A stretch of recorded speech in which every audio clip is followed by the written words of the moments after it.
Okay. We just shared this screen from the last session, and I explained that all of us have Celtics winning, and then kind of gets divided from there. Any thoughts about this? Not for me, no. Justin, are you with us yet?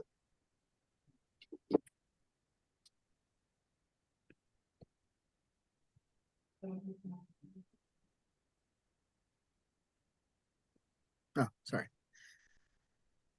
Uh, Dustin, we just asked if there's any thoughts about this ranking, these standings. I think we all have good expectations with the Celtics. I have high expectations for the Knicks. That's all I got to say. Okay. We're moving over to the Pacific Division now in the Western Conference. This could be considered the Wild West. And the reason why is this? There we go. All 5 teams from the Western Conference or from the Pacific Division made it into the final 8 seeds in the playoff. So of the 8 teams, all 5 of them came from all 5 of these teams made up those 8. So there are only 3 other teams from anywhere else in the Western Conference. So we got 5 really good teams to talk about for this division, starting with Golden State Warriors. Remember, they won a championship 2 seasons ago. They're 4th in 6 years, was it? So yeah. The dynasty. And they return all 5 of their starting lineup, which is pretty good when you have Stephen Curry as the All-NBA first team, 29 points per game, 43% from 3. His splash brother Klay Thompson was over 40% as well, and 22 points a game.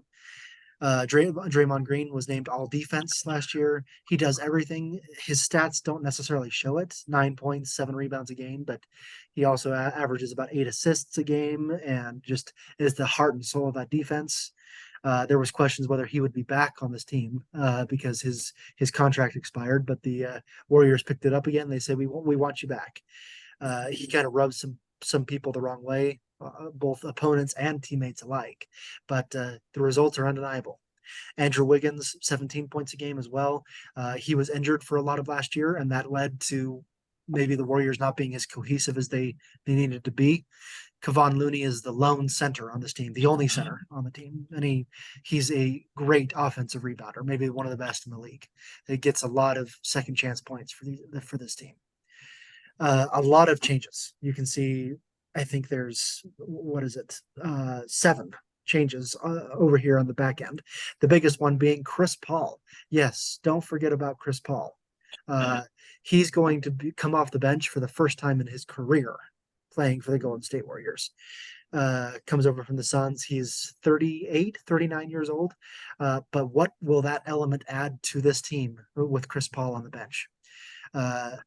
We got Dario Saric coming over from the Thunder, Rodney Magruder from the Pistons, Rudy Gay from the Jazz, and these 2 rookies. Brandon Podziemski was the WCC Player of the Year last year.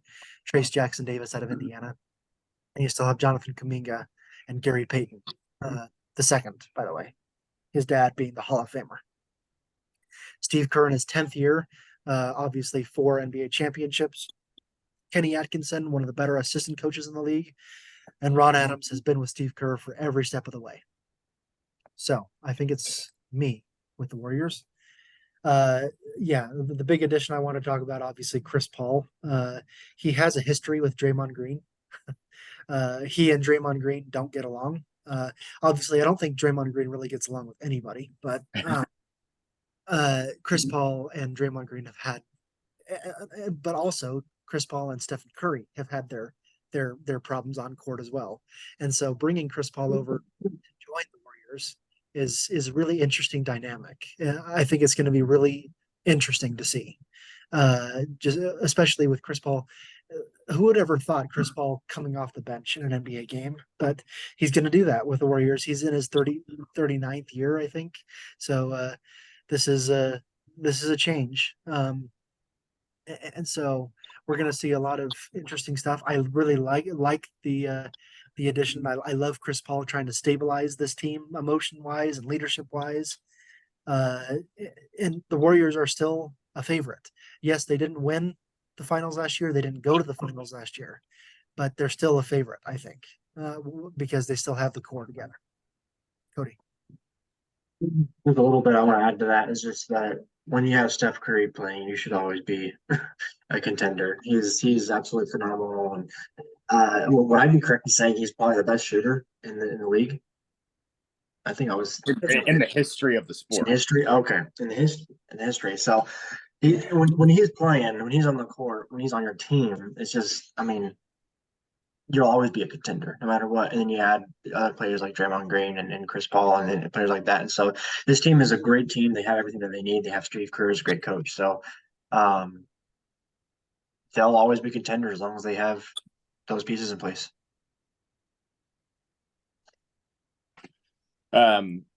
To what you said with Chris Paul being there, likewise, I don't know where he's going to fit in on this team. Obviously, they have potentially the greatest point guard of all time in the starting lineup. Where, Chris Paul, where does he fit in? Coming in, and so I think to him is whenever he was on the Thunder and how he led that team to the playoffs and really made that team elevate above that. He could do that with the second unit, and I think that's why Kerr wants to have him off the bench, which I know CP3 is not happy about coming off the bench. But if he can say, hey, I want you to do what you did when you were in OKC and just lead this bench team to be highly efficient, and to not let it be a drop off whenever I have my core resting. Again, I don't think that CP3 likes that, but that's kind of the position he's signed up for, with wanting to be in Golden State, and so and ultimately trying to get a ring out of it, which this team absolutely could. So this is a team that I'm going to kind of be watching a lot this season with a lot of skepticism to see how they fit together, because I don't see it yet. Mm-hmm. I think it can be said that Chris Paul is one of the best players in NBA history to never win a championship. And so he's trying to do that right now. So.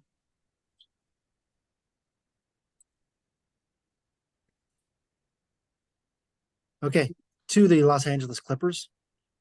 Now their starting lineup looks really good when you have Kawhi Leonard, 23-7, Paul George, an all-star last year, 23-5, and Russell Westbrook, who came over in the midseason and averaged 16-8. And so you have these three really good players leading the charge. Marcus Morris is no slouch at power forward, a really good three-point shooter. Ivica Zubac was excellent as well at center, averaging 11 and 10 on points and rebounds. And so that's a really good starting lineup that should be a lot better than they historically are. So talk about that in a second. Their depth includes a lot of the same pieces as last year. Nicholas Batum, Robert Covington, Terrence Mann, Norman Powell.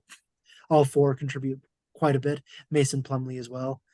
Their one veteran addition was Kenyon Martin Jr., out from Houston, from the Rockets. He comes over, and they do draft two players, Kobe Brown out of Missouri and Jordan Miller out of Miami.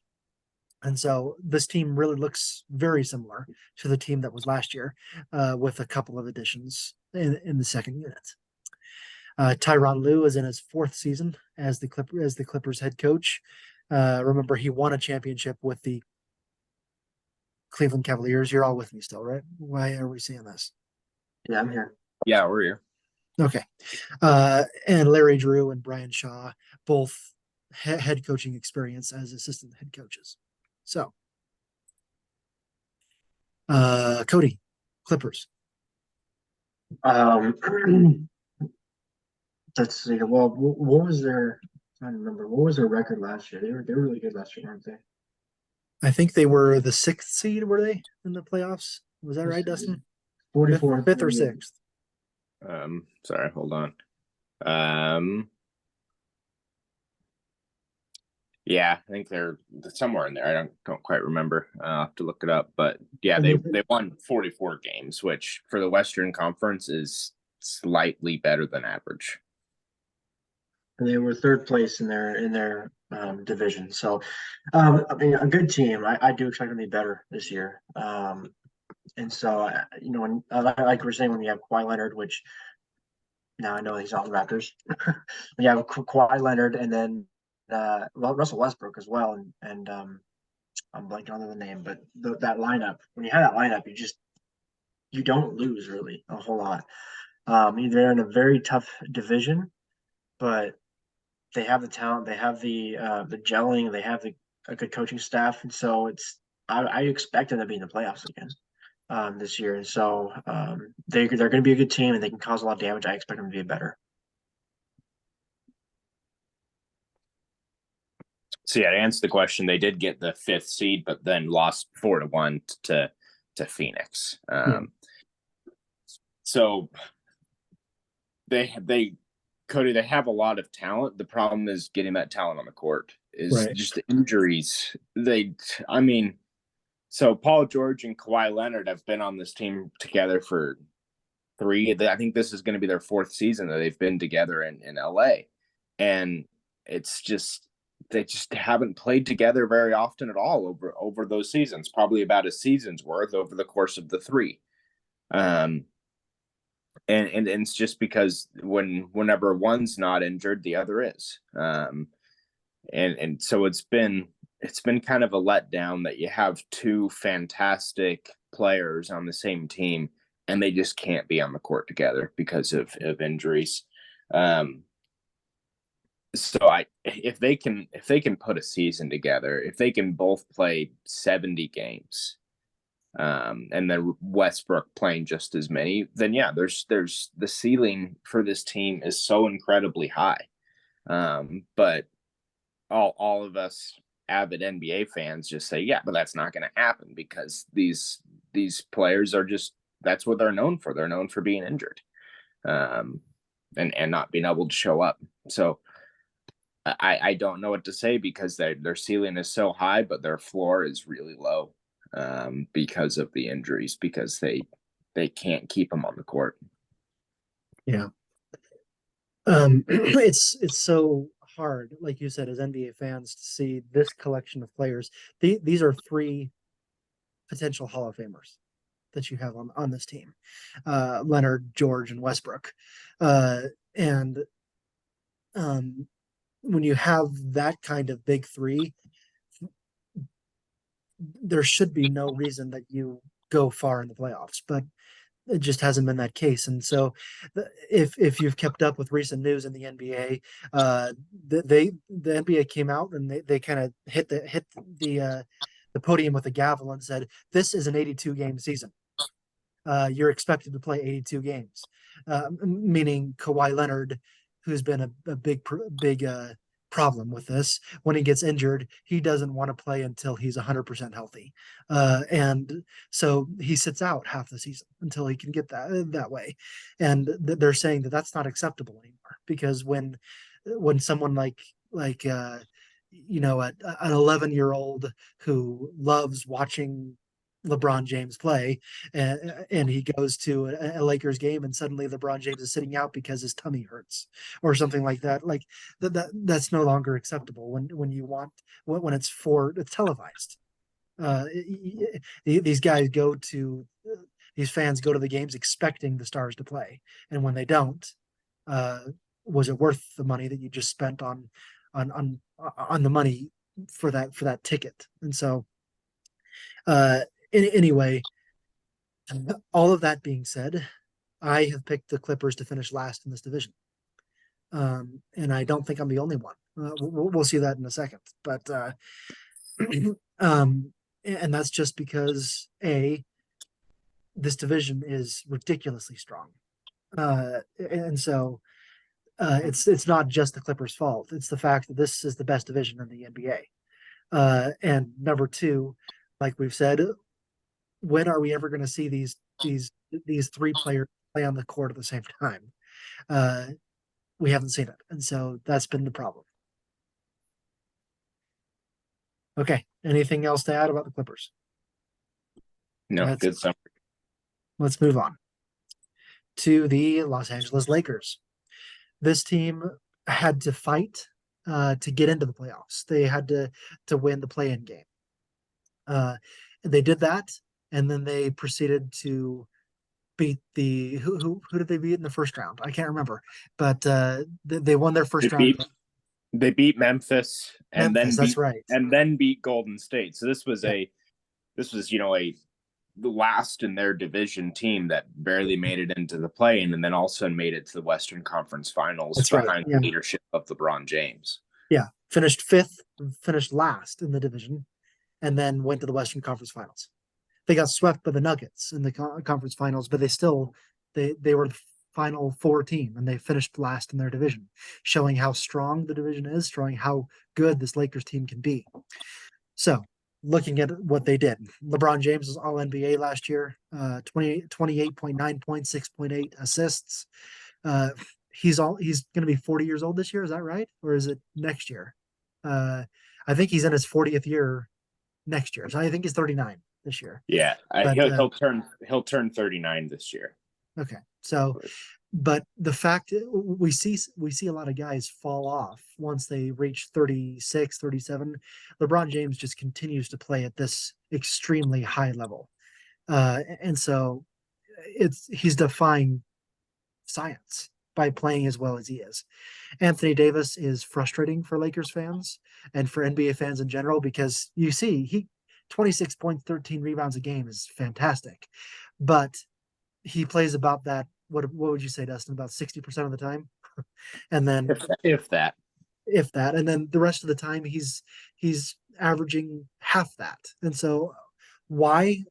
That's a question we should ask. But D'Angelo Russell is really good at point guard, 17-6. Austin Reeves was a big story of the postseason. If you remember, he took over in a lot of those postseason games and won those games. And so don't forget about Austin Reeves here, who's a really good player, really good 3-point shooter. And they bring over Christian Wood. Their hole last year was at power forward. They're hoping to fill it with Christian Wood, who averaged 16 points and 7 rebounds a game last year with the Mavericks, and so that's a big change there. They made a lot of additions in the back end. Cam Reddish comes over from the Trailblazers. Gabe Vincent comes over from the Heat. Torian Prince comes over. They still have Rui Hachimura, who played really well. They draft Jalen Hood-Schifino and Maxwell Lewis. Their 2 draft picks out of Pepperdine in Indiana. And Scottie Pippen Jr. Jared Vanderbilt was their starting power forward last year, and he's going to go all the way to the third unit on this team that includes Rui Hachimura and now Christian Wood. And so good depth right here with Jared Vanderbilt. Darvin Ham in his second season as head coach. In his first year, remember, he went from the 5th seed or the fifth place, last place, all the way to the Western Conference Finals. And so he's figuring out how to coach, how to lead this team. Chris Gent and Damari Carroll, recently from the NBA. He played in the NBA until 2020 and was the Bucks assistant coach for the last couple of seasons. So I think it's back to me with the Lakers. Yeah, this is not a team that should finish 5th anymore in the Pacific Division. This team's figured out how to gel together. You still got LeBron. You still got 60% of Anthony Davis, and you've got some really good players here that if they play, 70 games, if they play the way that they, 100% of who they are, this is a team that should win a lot of games and get really close and get right back into the throes of the Western Conference playoffs.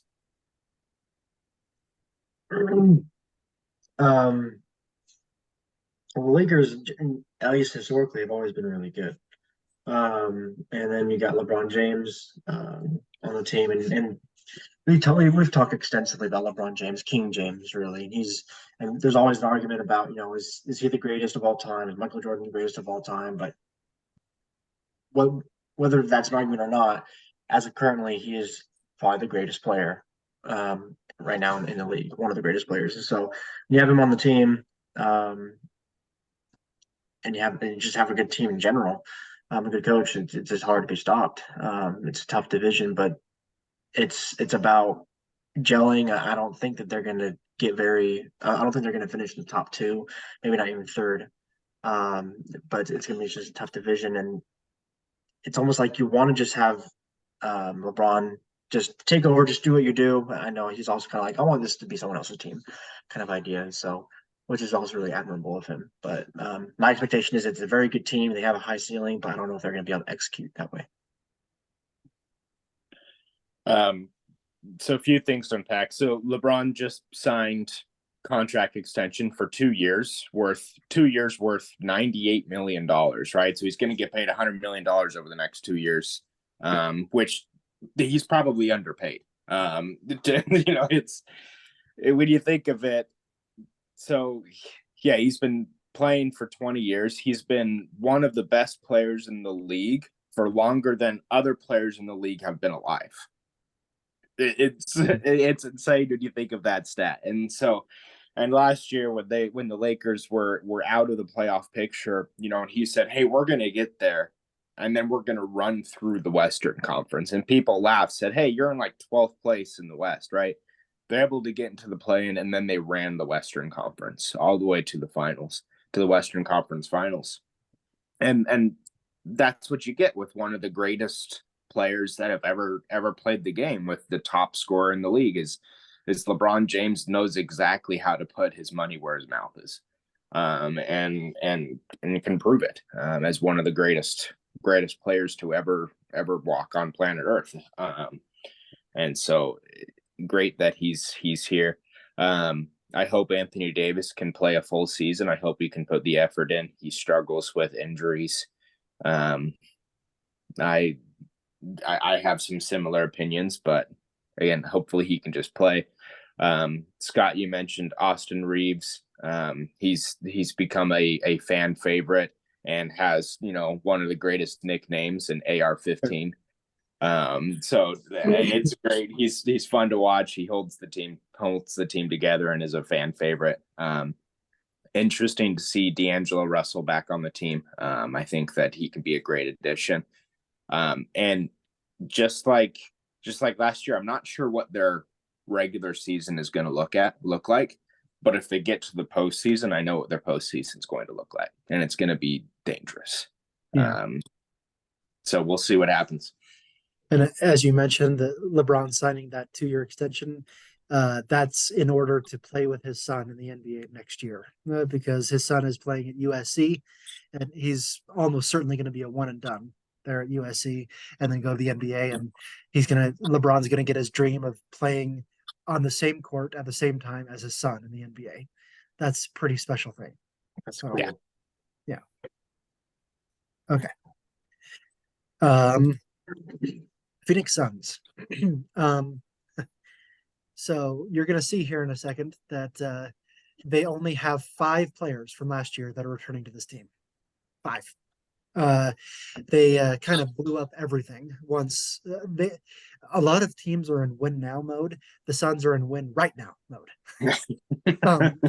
So here's what they've done. So Kevin Durant was an all-star last year, and he scored 26 points a game, 53.7% from 3, which is insane.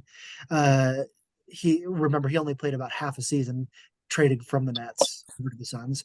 Devin Booker is the other only addition, or the only other holdover. So Durant and Booker, your 2 best players there, 27.8 points, 5.5 assists. And then they brought over Bradley Beal at the beginning of the preseason, traded with the Wizards to bring over Bradley Beal, who was the best player for the Wizards for the last many years. And so he's going to play that guard role. And then they just engaged in a big trade. They traded over DeAndre Ayton, their best, the center, the big guy. They traded him in that 3-team trade that included Damian Lillard. Ayton went to the Trailblazers, Lillard went to the Bucks, and bring Yusuf Nurkic from the Trailblazers over here to the Suns. He averaged 13 points, 9 rebounds a game. And Keita Bates-Diop comes over from the Spurs. He's a good 3-point shooter, good defender. So that's your starting lineup for the Suns. Depth includes even more additions. Bol, yes, that's his name, comes over from the Magic. Grayson Allen, it was included in that trade for Lillard and Ayton and Nurkic. He comes over from the Bucks. He started a lot of games with the Bucks, and so he'll come off the bench. Eric Gordon comes over from the Clippers.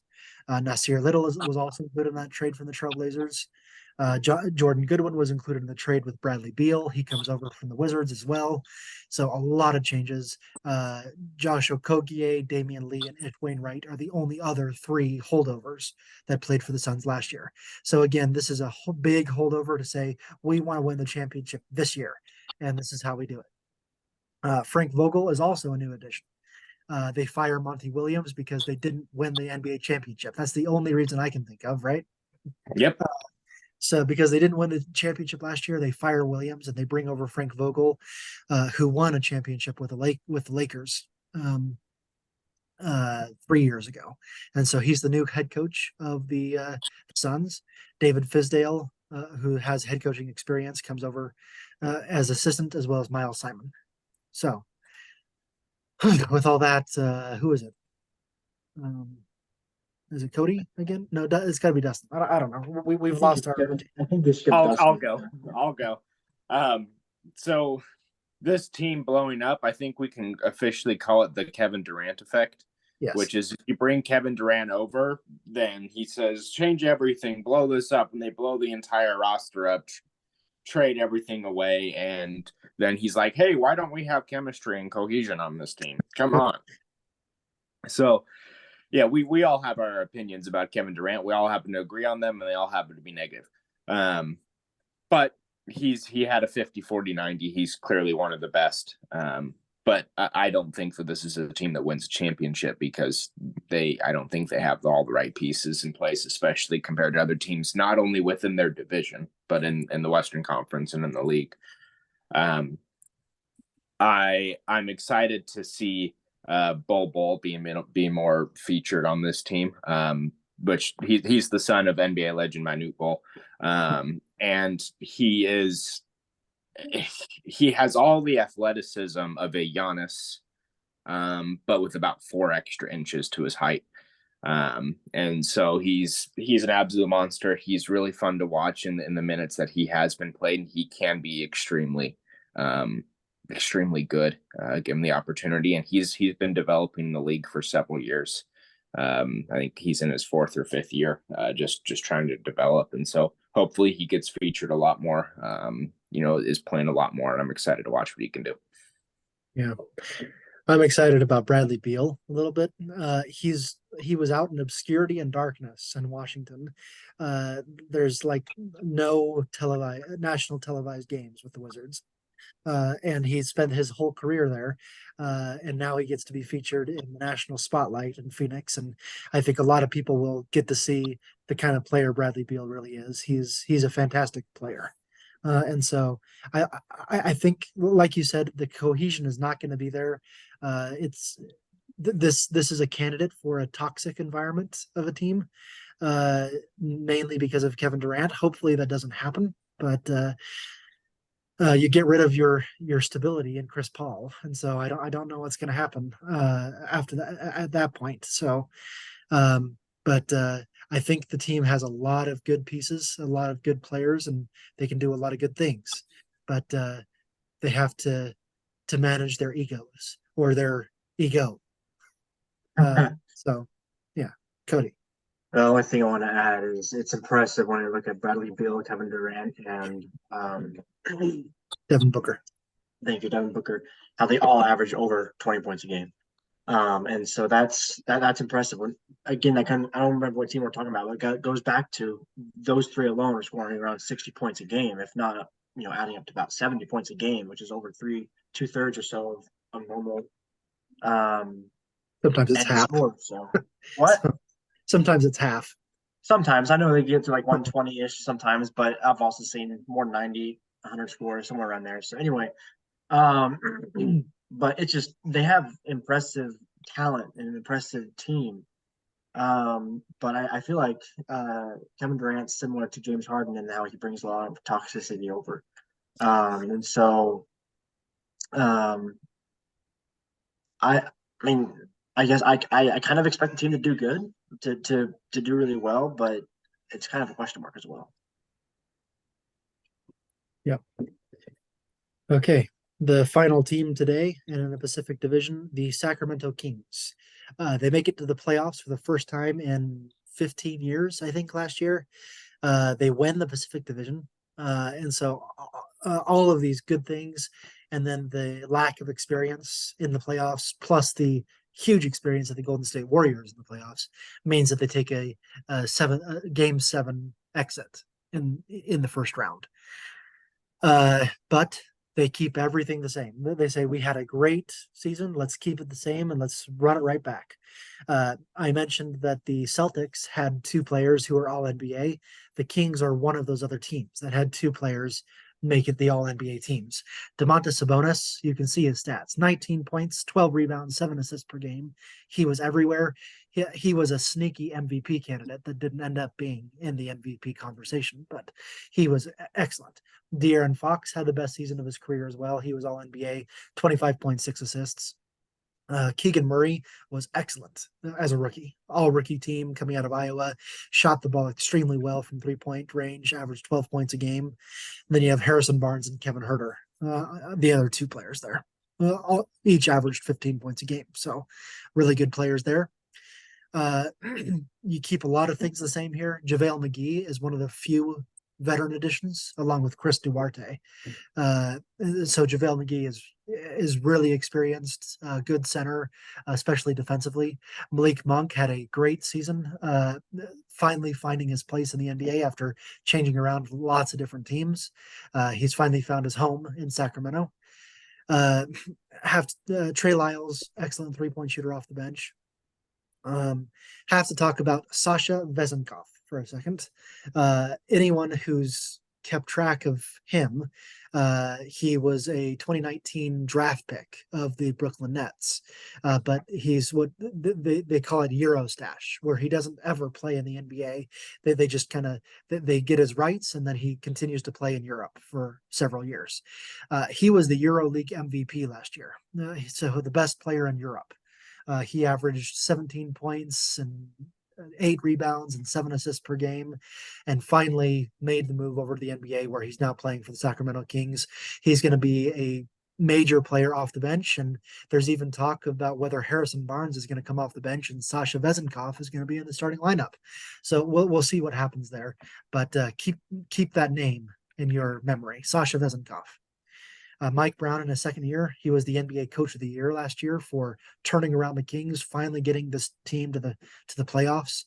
A lot of credit is due his way for what they were able to do. Jay Triano and Jordi Fernandez are the two assistant coaches. Okay, who wants to start with the Kings? I'll start again. Okay. So talking with the Kings. So this is the team that I'm probably most excited to watch because I want them to do it again. I want them to run it back. I want them to be a top team in the West, and then get farther through the playoffs because they're kind of finally a team who's really doing it the way that NBA fans want to see it done. With building on a foundation. So you mentioned Sabonis. Somehow underrated, but is clearly one of the best players in the league. And then De'Aaron Fox is one of those guys who can grab a rebound and then put it in the hoop on the other side in 3 seconds. Score while they're still within 20 seconds on the shot clock. He's really fun to watch with that. So I have high hopes for the Kings. I hope that they don't have a regression. I hope they play just as well, if not better than they did last year, and make it to a top seed in the playoffs. That's all I got to say. Yeah. Excuse me. I think the Kings are a prime pick for a regression.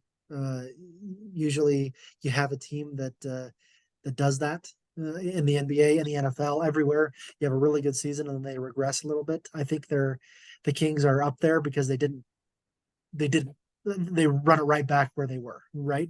All the same players returned, plus a few additions and rookies and things like that. But I don't think the Kings are going to win the Pacific Division this year, but I still think they're a playoff team. I think they go back to the playoffs and they have more experience under their belt, and maybe they can win a playoff series this time. And so that's my hope. I also like this King story. I like the underdog that hasn't been in the playoffs since 2007 until last year, and so it's fun to see. And so I have high hopes for the Kings as well, and I hope they don't regress as much as some people are expecting them to. So, what does Theo have to say about the Kings? You have anything to say, buddy? No, okay, that's fine. You don't have to talk. I think so. First off, the Kings. We were talking about this last year. They were having a really good run. It's been like 20 or 30 years or something until they 15 last. years Okay, 15 years since they last won. Is that what it was? Won a since they were championship? last in the playoffs. That's what it was. Since they last in the playoffs. So I'm definitely, kind of like I'm kind of hoping that they can keep it going, get better, and make another run and win some games in the postseason as well. So that'd be really exciting to watch. And I think that they have a good lineup. I have to, of course, have my shout out at Malik Monk. Watching him play when I was in high school as well. He went into Bentonville. But one question I have about him, exactly. I know he's a bench player. He comes off the bench and plays a little bit. Is does Malik Monk contribute well? How much does he contribute, and how do they utilize him in games? Is my question about Malik. Yeah, he's a 6 man of the year candidate. At least he should have been last year, in that he comes off the bench and just shoots threes, and is making 4, 5, 6 threes a game, and is able to put up between 15 and 20 points. And so he's a potential 6 man of the year candidate. I think a lot of him he has the potential to be someone. I'm blanking on a name, but someone like a Jamal Crawford, that just comes off the bench, scores points, scores as many points as he plays minutes. He has that potential. Yeah, he did really good last year. Like I said, he finally found his home.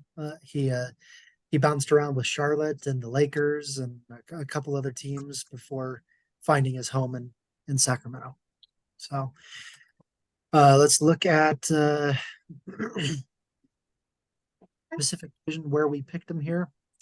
So both Cody and I have the Warriors winning it. Dustin, despite your comments about the Suns, you have the Suns winning that division. And then everything else is across the board, except all of us have the Clippers in last place in this division. As we mentioned, all 5 of these teams made the playoffs last year. So of the 8 teams, 5 of them are right here last year. And so picking the Clippers last doesn't necessarily mean a bad thing. They can still make the playoffs. But anything we want to talk about here, Dustin, you have the Kings falling all the way to 4th in this division. Yeah, like I can defend my thing here. So with the Suns first, I expect them to have a fantastic regular season to, win 55 games in the regular season. And then I expect them to win 2 games in the postseason. And fall in the first round. That we know that the Western Conference is super strong, that even if they win the Western Conference with 55 games, the 8th in the Western Conference might have 43 games, not be all that far behind, and can absolutely once you get into the playoffs in Western Conference, it's wide open. If you get into the playoffs, you have an opportunity in the Western Conference. With the Kings, I expect them to be a 43, 45, 47 win team, and still make the playoffs. Yeah. I'm seeing 4 playoff teams here. I'm not sure, maybe even 5. We haven't picked our playoff predictions yet, so but at least 4 of these teams for me are going to the playoffs. Those top 4. So I agree. anything, Cody? I don't think so. I don't think that all 5 of them will go this year, but it's definitely possible. I think 4 of them can make it. But yeah, we'll see once we actually look at all the playoffs. Do you have anything to say, Theo? I know you like basketball recently. Yeah. He's been shooting some hoops with his new basketball hoop. So All right. Well, next week we're talking about the Northeast and the Southwest. So no, Southeast and Northwest. Sorry, the Southeast and the Northwest next week. So talk to you then. Thanks, everyone. Bye.